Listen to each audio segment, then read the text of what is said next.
rejected his promise to Abraham, but in a very, very special way. Look at it. These are powerful words. And the Lord appeared to Abraham and said, unto thy seed I will give this land. They still hold it, because the devil still fights it. That's why you see Israel is at war throughout, because of this promise. Amen? Give unto your seed. Mwambie mwenzako ndio apate ufunuo wa neno hili. Mwambie mwenzako kile ulicho nacho ni mbegu. When the Lord wants to prosper you, he gives you seed. What he does, my dear church, is that he increases the fruit of your seed. Come on, church. Akikupa biashara ni mbegu anakupa. Kile atafanya ni kuongezea mazao ya mbegu yako. Mzee ukipewa watoto, Bwana bariki wale watoto, ni mbegu. Bwana ata-increase mazao yao. Ukipewa kazi ni mbegu. Bwana ata-increase mazao ya hiyo mbegu yako. Hai? Bwana Yesu asifiwe. Tafadhali kuelewe Roho anavyosema. Akamwambia mbegu yako nitawapa. Abraham aliposikia hivyo, what did he do? And there builded he an altar unto the Lord. Bwana asifiwe. Bwana asifiwe. Na hapo akajenga madhabahu ya Bwana. Bwana Yesu asifiwe. Let's move on. Abraham built an altar when he entered Canaan for Haran. Wherever you go, whichever place you reside in, the first thing you do when you get a house is to dedicate it unto the Lord and declare it a place of worship. Worship doesn't begin here. Worship begins at home. That's why we're calling it the family altar. The altar Abraham built was a structure used for sacrifices, particularly the sacrifices of animals. Mwambie mwenzako Bwana anahitaji sadaka ya kile ambacho amekupa, sio kile hauna.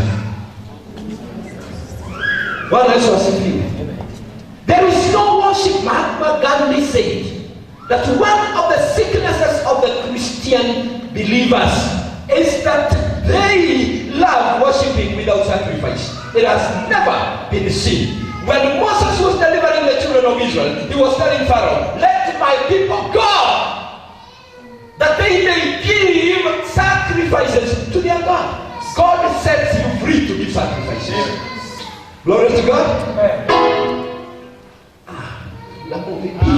Hii muda haiwezi kutosha haya masomo. It was a structure. He made it because an altar can either be physical or spiritual. Let's move on. This was an altar he made where he could give his sacrifices, which were from what he had, animals. Cain and Abel had their own altars. There is no worship of God without altars. It became the focus. The altar Abraham made became the focus of Abraham's life. His thinking, his planning, and his actions. Amen? It directed his life towards God, into an intimacy with God, where God would speak to him and tell him of the things that were to come. When God was to destroy Sodom and Gomorrah, he revealed this to Abraham before judgment fell on Sodom and Gomorrah. So muulize mwenzako, do you have an intimacy with God through your altar? The entire history of the children of Israel revolved and still revolves around the altar, families, and the nations. Don't ask why we have so many serious problems. Because the family altar has been neglected.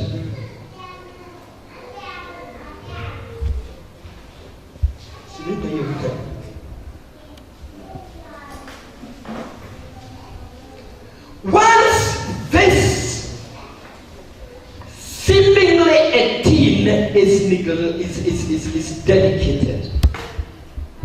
It becomes a place where you put your sacrifices, and everything that goes there is holy. When you are unable to speak, this speaks for you. So msalimie mwenzako mwambie na ni kweli. You don't put anything here before what I'm going to tell you in the next few minutes. When the altar was neglected and forgotten, captivity, sorrow came upon families in the nation. When the altar was rebuilt, blessing and prosperity resulted. Wacheni hawa mahubiri wanaoambia utabarikiwa, utafanya, na hawarudishi mahali chanzo cha baraka kiko. We don't tell you to bring, we tell you to go back to God. Begin the family altar there, and God will do what He's supposed to do, like He did to Abraham. Na kile atakupa ndicho utaleta madhabahuni. Sasa the bigger church, Bwana asifiwe. The bigger altar. Let's move on. If we rebuild the altar of the Lord today, we will arrest the tide of poverty, immorality, drunkenness, hopelessness, insecurity in the church and in the community. So many amen. The presence of the Lord will be felt once again in the family, and hence the church, and hence the community. Bwana Yesu asifiwe. Bwana asifiwe. I didn't know it now when I started learning these things, that our people of the old, my mother is old, she has sired 12 children, that's a whole football team and the referee. No World Cup is going on. One has gone to be with the Lord. But when we were children, every night, a single night of my life, my father was a drunkard who would chase us out and we would sleep out. But before we are kicked out by my dad, before Mama and those children, there are few who came when he had reformed a bit. Mama and about 9 children would be kicked out and they would sleep somewhere outside in a corner. Tulikuwa tumefanya maombi, tunaanza na neno na linasoma whether we understand or not. Number 2, tunaomba maombi marefu. Mwambie mwenzako na ni maombi marefu. Hello?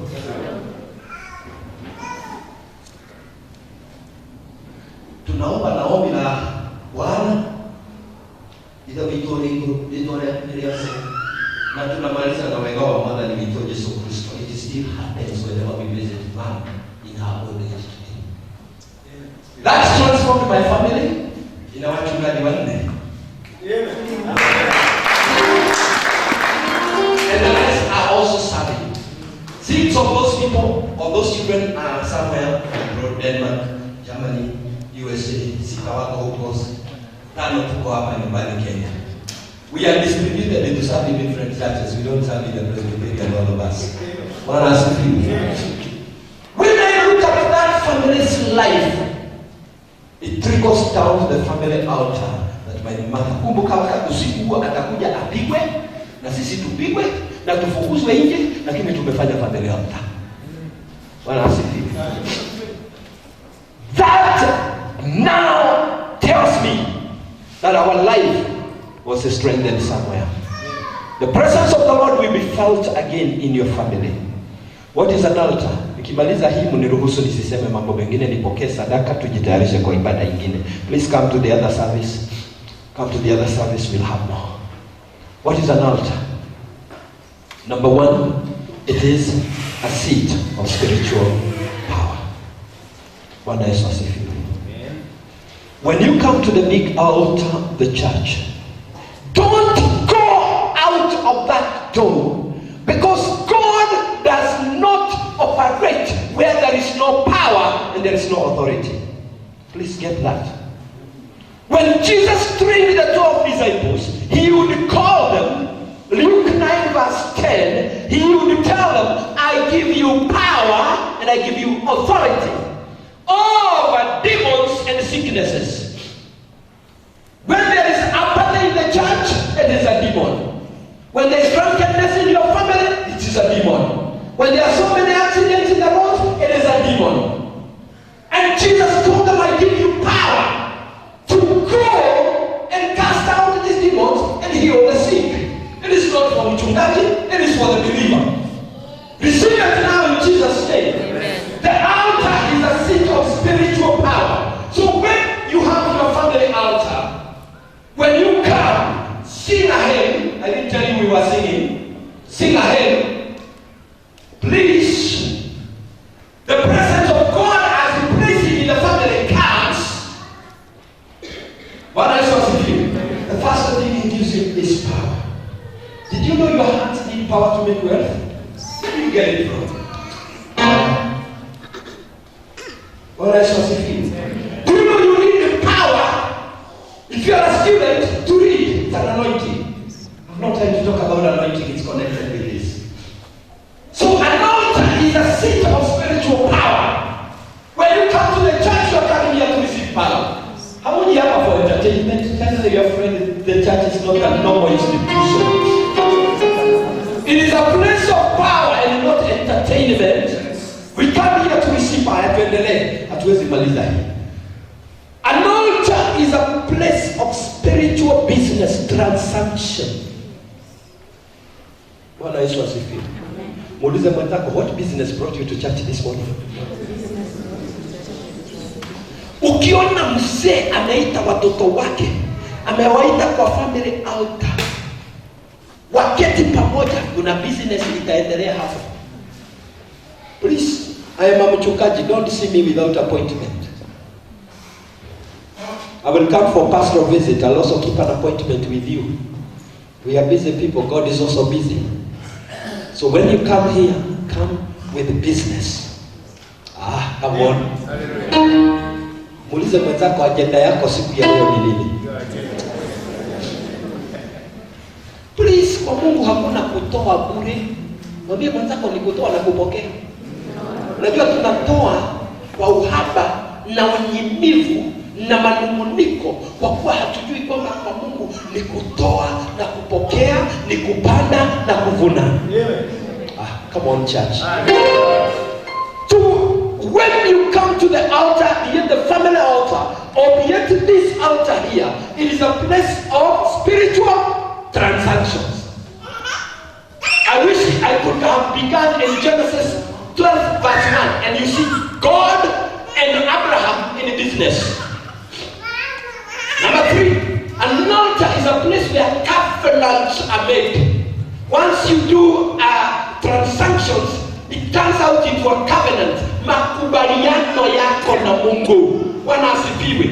Mkifika magoti kwa family altar ya nyumbani, mfanye business transactions, you must turn them into a covenant. Bwana, mimi nitafanya hii. Usidanganywe na wale wanaambia toa mbegu, toa mbegu, toa mbegu. Mbegu ni hiyo ambayo mnaingia katika makubaliano na Mungu. God does not want careless Christians.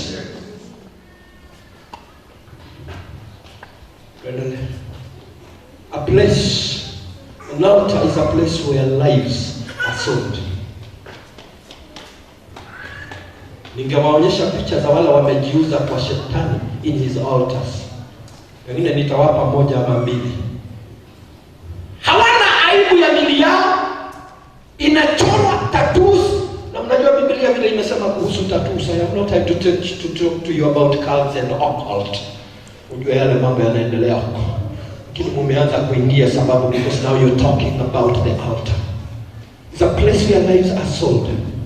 And I'm telling you, my dear ones, we must offer totally our bodies as living sacrifices to the Lord.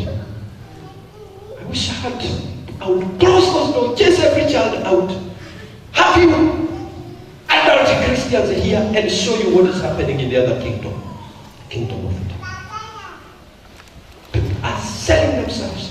Once they sold themselves, they sell themselves, they go out and start selling others to the devil. Romans chapter 12. We must come first of all as living sacrifices. As Sacrifice is something ambayo imewekwa pale ya kuteketea.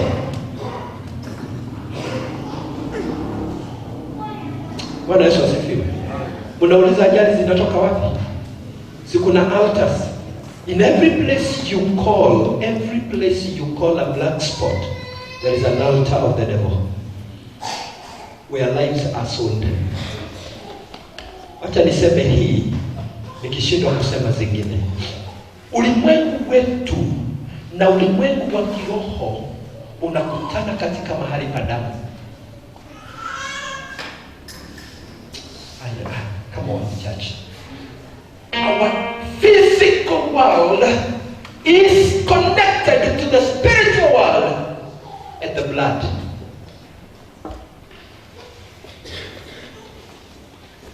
Hamunielewi, nitawaeleza.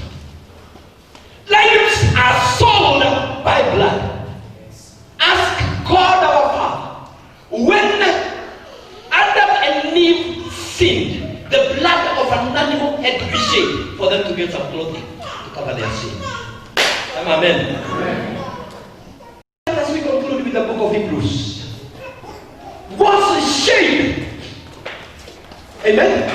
And that was the second type of blood that was shed. Abel was offering the sacrifices of animals, so he was shedding blood. And from the first animal, the blood of animals was accepted to connect us to the spiritual world. Every altar must have bloodshed.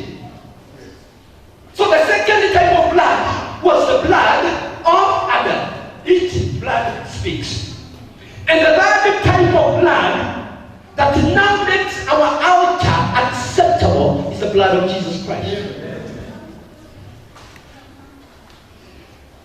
That is where lives are sold.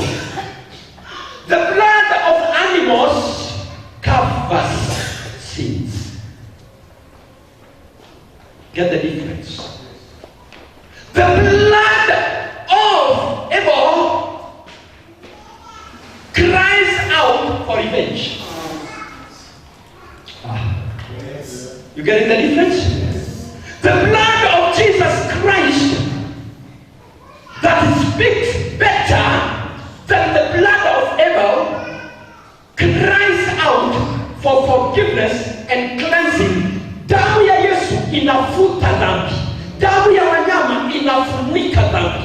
Damu ya wanadamu inalia ilipiziwe kisasi. Ndio damu ikimwagika kwenu nyumbani, mtauana tena kama hakuna mchungaji wa kutoa dhabihu in the family altar to recover and reduce the power of the blood of Abel. Na ndugu yenu mliyemuua analia nilipiziwe kisasi. Analia alionewa. Analia alihangaishwa. Kwa hiyo damu ya mwanadamu inalia ilipiziwe kisasi. Damu ya Yesu Kristo inafuta dhambi zako za jana na leo na kesho. Come on. Na kwa hivyo tunapoingia madhabahuni, tunaingia kwa damu ya Yesu Kristo. Kwa shetani wanaingia kwa damu ya wanadamu. Ndio unaona unaita black spots, unaita nini? Unaita, nimeondoa picha zingine hapa. Muone hata askari wetu kule wako wanaenda. Kumewekwa madhabahu ya kishetani ya kumwaga damu. Hakuna mtu wa kunena damu ya Yesu Kristo. All our soldiers die. After what is happening at Ukeketoni, I'm initiated from all. I know what happened there.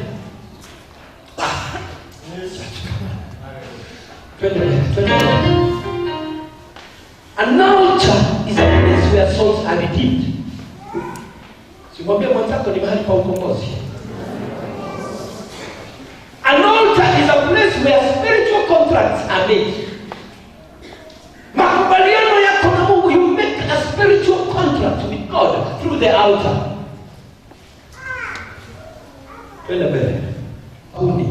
Even the family altar, even the bigger church family altar, when you come here, receive power in the name of Jesus. Haujui ni nini utakutana nacho. Haujui ni majaribu gani utakutana nayo huko. You do not know what you are going to face. What you need is power to go face that. Come on. It is a place of commissioning. To commit and then send out. That's what the word commissioning means. It means commit, then send out. We talk of the Great Commission. Jesus committed them unto the Father's hand and then said, I send you out to the entire world. Imagine 12 people, the entire world. They needed that. So it is at the altar where we are commissioned. Every year the Presbyterian Church will bring its elder leaders. Wanapiga magoti hapa. They are committed to the Lord. They are sent out. You don't operate without spiritual power. Where do you get it? Then it can also be a physical, I say this, or spiritual. Rivers, ask the Indians. River Ganges. Mama anachukua mtoto kama huyu. Wakija. Anasimama pale. Na katoto kanalia hapo. Anamtolea Mungu wake, anarusha mtoto kwa maji. Na anasema Mungu pokea hiyo sadaka yangu. Whichever God they worship, because we are not allowed to do that. People don't know that the night clubs where people are stripping naked have been dedicated altars, or are dedicated altars to the devil. They are trees. If you want to know where my shamba is in Kangari, just ask where is Kamotito Kangai. In Murang'a, I have a piece of land there where I planted tea. Because there is an altar there. Watu walikuja na matrakta wakajaribu kubomoa hiyo altar. Sijui ni mambo gani yalitendwa hapo. Jamaa anajaribu kubomoa miti na iba greda kubwa kaka miti inaanza kuanguka ikipiga trakta. They had to make a very sharp corner to avoid that tree. Up to now, come outside my shamba, just opposite of the road where I have my shamba. So I followed my mother and a few others to know what was happening there. It could also be a lake, it could be churches, it could be homes. Look at the people dedicated to the devil. Small one. Muda umekwisha. Wanasifiwe. Hawa ni waimbaji, watu ambao wana mamilioni ya pesa. They are already dedicated to the devil. They will do everything they want to do. They've been dedicated on the devil's altar and they are serving the devil. Let's be honest. I've not time to teach about that. This is a musician, Rihanna, who proclaims she is in cahoots with the devil. She's a top priestess. Anatoa sadaka za kishetani kabisa. Tuendelee. Wacha tufike hapa. Haya pengine ni mazito mkiona yatawaletea shida. Unless we are in a seminar. Bwana Yesu asifiwe. Tukimalizia ibada hii na sio kumaliza. Elijah katika 1 Kings chapter 18 and verse 30, when he called people at Mount Carmel, he knew that God was going to come if they repaired his altar. And he allowed the prophets of the Asherah and the prophets of Baal to do whatever they could do. He was timing the hour of God. Amen? And when the hour of God came, verse 30 says, he repaired the altar of the Lord. Amen? He repaired the altar of the Lord. Have you gotten the reading on Hebrews? Physically, he repaired the altar of the Lord. When you look at David in 2 Samuel chapter 24, when the anger of the Lord rose against the children of Israel, David was told by the priest, please go and make an altar for the Lord on the threshing floor of Araunah the Jebusite. Amen? So when trouble comes, please remember the altar of the Lord. The altar is a place where a family meets. A family meets, members meet, or an individual meet with God for worship. That's where you make contracts. That's where you pray for family issues. That's where you pray for yourself. That is where you pray for the church. That's where you pray for this country. And you must know the timing of God. Bwana Yesu asifiwe. You must have special times for that. An altar is when we build as Christians. When we do that, not build, when we do that, we affirm that we are Christians and we are directed by a mighty God. Amen? It is the center, like I told you, the center of Abraham.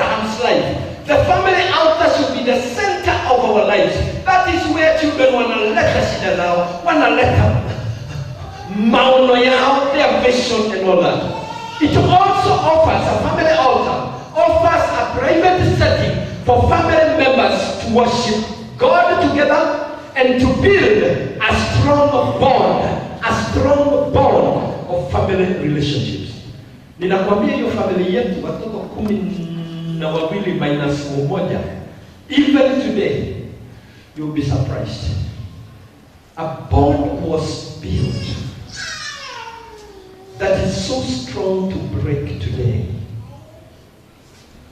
Once a year, because of those who are in abroad, we meet to praise God, to worship God, to thank God, and to let our children know each other. Our children have now taken over. They are the ones organizing those family bashes now. Our mother is alive to see that. Dad rested in 2008, but he rested a grand old man. And every night, of those nights, even when we didn't know how to pray, we would pray for our dad's salvation. I didn't know it was going to take me some 30 years. 30 years. I started seeing my father sober when I was through with high school and other things, to see him sober. It took me another almost 25 years to see him really come to the Lord and akasema niitiwe mwinjilisti aniombee. He went home, a grand old man, and tried to anoint him as he went home. The family altar. You're going to receive your healing, you're going to receive your power, you're going to receive the presence of God. The presence of God. The presence of God. Not here on Sunday. Every day in your life, in your family. What do you need? I have a big quarrel with Christians. I've visited my families in Yororo. Unakuta hakuna wimbo, hakuna Biblia. Hello? Zamani tulikuwa na ile utainio wao mwenye daily prayer. Bwana asifiwe. We need to have the right things to help us know God and worship Him. Bwana asifiwe. Number 2, when you meet, the other thing we never used to do, but now the Lord is speaking very seriously about it. Toa sadaka yako hapo nyumbani ya shukrani zako. Sadaka yako ya shukrani zako. Hata iwe ni senti kidogo, weka hapo. Iwe ni nyingi, weka hapo. Kulingana na mnavyobarikiwa. Pia mwafunze watoto wenu, wawe wadogo wawe wakubwa, kwamba mkifanya yale maombi, mnatoa sadaka zenu. Wakati hamuna nguvu, sadaka zenu zinawasimamia. Bwana Yesu asifiwe. My time is gone. Tell your friend, go repair the altar of the Lord. There is any among you who would want to receive Jesus Christ and start repairing the altar of His heart. That's where it begins. This church will pray for you. Are you here? You want to repair the altar of your heart. That's where it begins. The Lord will continue to teach you. Is there anyone who would want to receive Christ this morning? In the altar, you repair the altar of your heart. Bwana Yesu asifiwe. Hamuja kuja kwa mlima ambao hauwezi kugusika.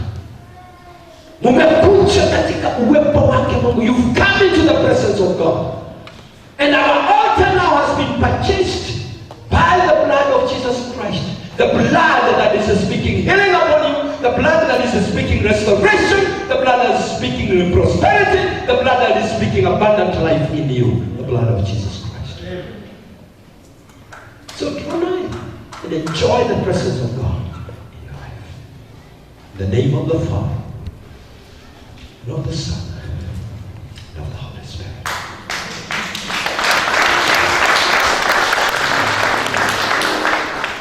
Shall we pray together? Lord Jesus, help us maintain your altar now. When Elijah needed it, you came down with fire and consumed the sacrifices they had taken before you. When there was trouble and your anger was rekindled upon the children of Israel, you instructed David to make an altar for you. And when the angel of death saw the altar, he withdrew his sword. We are before you, Lord. Dear Father, help us with your altars. And when you are placed in heaven, Lord Jesus, release your healing upon this congregation, Lord. Meet them, dear Lord, at the point of their needs now, even as they come with the sacrifices of their pockets for thanksgiving. As, dear Lord, they redeem their lives through these sacrifices. Hear them, O Lord. They've learned what to do at the altar. That is where you transact business with them. And our business is to know you, and to love you, and to serve you.